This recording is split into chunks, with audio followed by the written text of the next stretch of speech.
Bonsoir à toutes et à tous, bienvenue sur 8 Mont Blanc. Nous sommes le jeudi 25 octobre, voici les titres du journal. Direction le massif des Bauges pour commencer. Nous avons suivi des jeunes chasseurs en stage lors d'une sortie sur le terrain. Accompagnés de guides, ces chasseurs en herbe peuvent ainsi mettre en pratique les techniques qui leur en sont enseignées lors de ces 3 jours de stage. Et puis un portrait dans cette édition, Ahmed Khalif Adem, maçon de 27 ans, a vécu le long chemin de l'intégration. Passé par l'école de la deuxième chance de Chambéry, le jeune homme est aujourd'hui totalement épanoui dans sa vie et dans son métier. Rencontre dans ce journal avec Jean-Paul Crespi. Pour débuter ce JT, les suites de l'accident de chasse de Montrion. 12 jours après le drame, Paul Lambert, le préfet de Haute-Savoie, a annoncé ce jeudi la suspension de la chasse sur une partie du territoire de l'association communale de chasse agréée de Montrion jusqu'à la fin de la saison de la chasse 2018-2019. Sachez également que 9 membres de l'équipe de chasse présente lors de cet accident se sont vus retirer leur permis de chasse pour la campagne cynégétique actuelle. Et pour rester dans le domaine de la chasse, nous avons suivi des jeunes chasseurs dans le massif des Bauges lors d'un stage. Pour l'occasion, une sortie sur le terrain était organisée en guise de récompense pour les meilleurs éléments de la promotion 2018 de la Fédération régionale de chasse Auvergne-Rhône-Alpes. Reportage. 6 h du matin, ce mercredi, la salle communale de Jarzy en Savoie est en pleine effervescence. Jeunes chasseurs et guides sont réunis pour établir les binômes qui partiront sur le terrain pour une partie de chasse qui vient conclure un stage de 3 jours. Ce stage est proposé à des jeunes chasseurs qui ont eu les meilleures notes possibles au permis de chasser de cette année.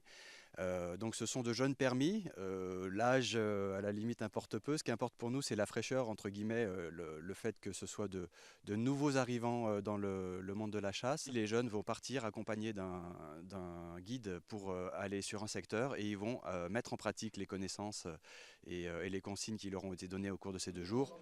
Avec l'actualité récente, on peut légitimement penser que des stages comme celui-ci revêtent encore plus d'importance. L'enjeu est pourtant différent ici. La plupart du temps, ce sont des chasses collectives, des chasses en battu, alors que là, c'est des chasses individuelles, donc où on a vraiment le temps de bien observer l'environnement, de se poser, de vraiment bien identifier l'animal, et donc on est sûr qu'il n'y a pas de risque par rapport aux autres usagers de la nature ou aux autres chasseurs. Une fois les dernières règles de sécurité données, c'est l'heure du départ. Après une petite vingtaine de minutes en 4x4, place aux derniers préparatifs avant d'entamer l'ascension vers la réserve nationale de chasse et de faune sauvage des Bauges. Après une bonne heure et demie de marche, la partie de chasse peut véritablement commencer. Ce jour-là, de nombreux chamois sont de sortie dans ce secteur de la Dent des Portes.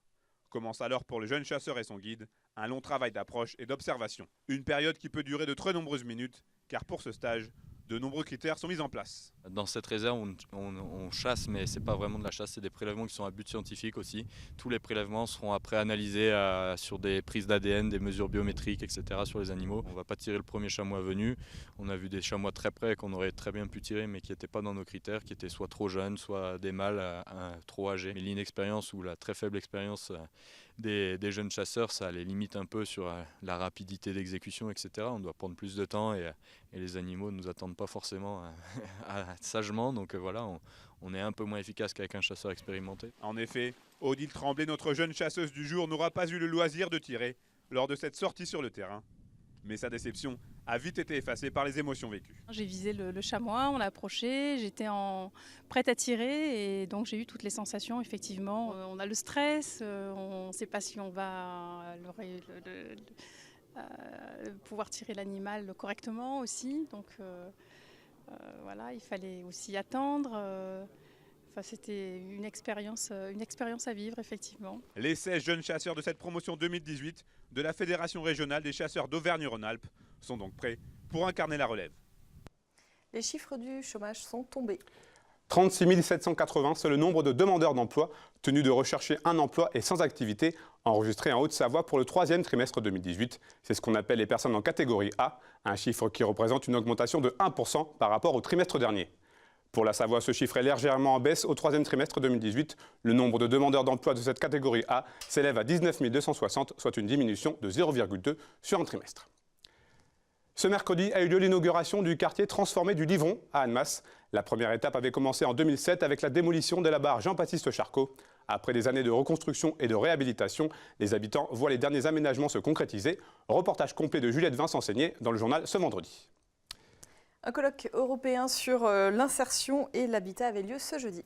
Cette initiative regroupait des acteurs du logement, de la santé ou encore de l'insertion à Chambéry-le-Haut. La journée était rythmée par des conférences animées par différents intervenants et des ateliers pratiques. Jean-Marie Marx, haut commissaire européen aux compétences, était présent. Il en a profité pour faire un point sur les enjeux de l'insertion dans le monde du travail. On l'écoute au micro de Clémence Roualdès. Une des solutions au problème de chômage des jeunes, de chômage pour les plus éloignés de l'emploi, c'est bien que les différentes structures travaillent ensemble. La problématique de l'insertion et du chômage, c'est aussi des problématiques, j'allais dire, de logement, de santé, de mobilité aussi des personnes.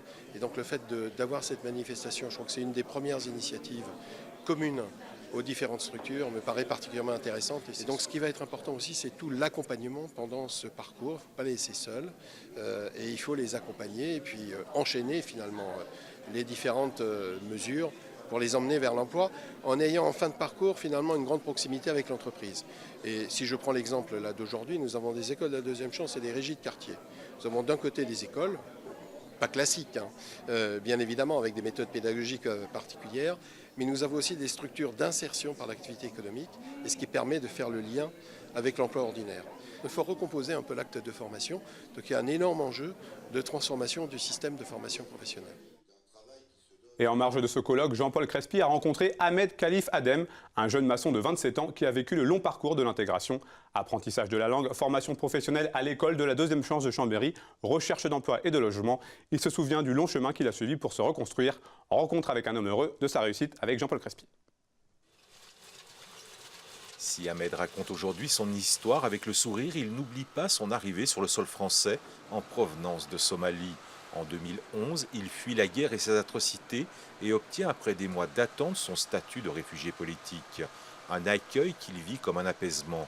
S'ensuit un long parcours pour se reconstruire, apprendre la langue, entreprendre une formation et chercher un emploi. Sur sa route, l'école de la deuxième chance de Chambéry lui permet d'acquérir tous les savoirs nécessaires à son intégration. À son rythme, il réapprend à se construire et réussit son CAP de maçon. Quand on est étranger, pour intégrer tout de suite, c'est pas facile. Voilà, là avant l'école deuxième chance, qui n'était pas CAP. Là, aujourd'hui, j'ai un CAP maçon. Voilà, c'est grâce à eux.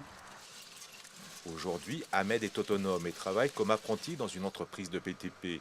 Sous la surveillance du chef de chantier et avec sa bienveillance, il poursuit son chemin professionnel et se voit maintenant confier des tâches en responsabilité, comme la gestion de la centrale à béton.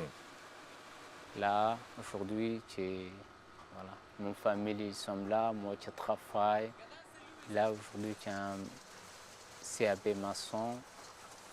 Voilà, moi, j'ai un bout avancé quoi, dans ma vie. C'était un positif pour moi. Et je veux continuer toujours. Je ne veux pas baisser la tête. Ouais, c'est un rêve, c'est quelque chose qui avance dans ma vie. Voilà. Courageux, Ahmed rattrape maintenant le temps perdu. Par pudeur, il reste discret sur le permis de conduire qu'il vient de réussir. Il est aussi discret sur sa jeune famille. 7 ans après son arrivée, Ahmed est fier de sa réussite et du bonheur retrouvé. Heureux d'être parvenu à se construire un avenir, éternellement reconnaissant à celles et ceux qui lui ont tendu la main, même si parfois il rêve encore à son pays natal. Cluses s'est doté d'un nouveau City-Stade. Ouvert depuis 3 semaines, l'équipement sportif a été inauguré ce mercredi en présence de l'ancien rugbyman professionnel Sébastien Chabal. Le City-Stade sera ouvert tous les jours. L'objectif est d'offrir aux jeunes la possibilité de pratiquer du sport en extérieur et que le stade devienne un lieu de rencontre. On écoute Sébastien Chabal et Jean-Philippe Mas, le maire de Cluses, au micro de Juliette Vincent-Seigné. La mairie de Cluses a cette ambition voilà, d'accompagner tous les mouvements sportifs, mais aussi les mouvements sportifs de pratique libre, pratique en extérieur. Et c'est vrai que c'est les mouvements que j'affectionne particulièrement parce que c'est des endroits, c'est des sites, c'est des lieux de rassemblement. De liens, de cohésion, de partage, d'échange. Voilà, vous verrez sur ce terrain, il y a des gamins, et des jeunes et des moins jeunes qui vont se retrouver, qui vont arriver de tous les quartiers, de tous les coins de la ville. Et c'est ce qui est important. Je crois que le sport a cette vertu, c'est de rassembler, voilà, de rassembler le plus grand nombre. Alors on a des paniers de basket, on a un filet de volley qui devrait arriver, on a des cages de hand qui font à la fois foot et hand. Je crois qu'un certain nombre de pratiques peuvent être réalisées sur ce terrain et c'est ce qu'on veut, qu'il soit occupé le temps des journées, que ce soit pour l'école ou pour les habitants du quartier. On en a parlé tout à l'heure au début d'Accès Direct, la Savoie à l'honneur du parcours du prochain Tour de France. Le parcours qui justement a été dévoilé, le parcours du Tour de France 2009, dévoilé ce jeudi midi à Paris. Cette 106e édition de la Grande Boucle s'élancera de Bruxelles le 6 juillet prochain pour s'achever comme d'habitude sur les Champs-Élysées 3 semaines plus tard. Et tout pourrait se décanter lors des 4 derniers jours de course. Le col du Galibier sera escaladé lors de la 17e étape qui arrivera à Valloire. 2 grandes étapes alpestres sont ensuite prévues. Saint-Jean-de-Maurienne-Tignes avec notamment le col de l'Iseran au programme. La 20e étape, la veille de l'arrivée, où le peloton ralliera Albertville à Val Thorens avec l'ascension du Cormet de Roseland sera peut-être décisive. C'est la fin de ce journal. Merci à toutes les équipes. Merci à vous pour votre fidélité et information sur 8 Mont Blanc. Fanette, c'est à toi. Vendredi, vous avez rendez-vous avec Victoria pour le journal.